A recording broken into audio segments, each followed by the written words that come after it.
What's up, folks? How you doing? My name is Carl Shakur. I'm a travel and lifestyle photographer, and today I'm going to give you a little bit of insight into my workflow on how I shoot blue hour portraits using this guy, the Samsung Galaxy S22 Ultra. Okay, so first off, what even is blue hour? Blue hour is that brief window of time between total darkness and right before sunrise or right after sunset, and the light is stunning. It's very beautiful. It usually has a very bluish cast on the environment. I'd suggest planning ahead so you can take advantage of all the light a little easier. Figure out your location beforehand, find out when blue hour starts in your area, and most importantly, get all your gear ready to go. When you're shooting blue hour, because it's so dark, you need a camera with a powerful lens and sensor. The Galaxy S22 Ultra has a 108 megapixel lens with the ability to shoot in RAW. This lets you capture more data and gives you a lot more control over all your settings.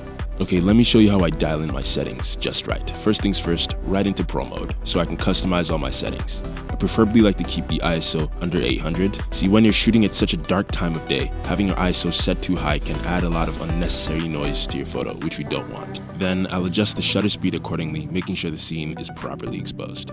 Okay, a feature on the phone that I really like is the focus peaking. Sometimes I switch the phone over to manual focus to make sure that photos are tack sharp.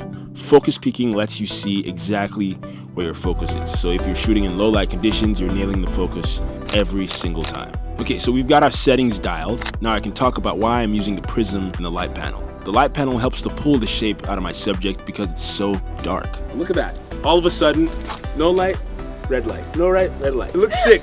As you can see here, we're getting some nice photos. This is where trick number 2 comes into play. I'm gonna pull out the prism. Take a look at her. See, that looks cool? Now I'm gonna bring the prism right in front of the frame and look what that does. It just absolutely makes it magical, like dazzles it. By tailoring our camera settings for blue hour and bringing in some helpful gear, adding a dash of creativity with the prism and the light panel, we were able to capture this brief but beautiful moment in the day.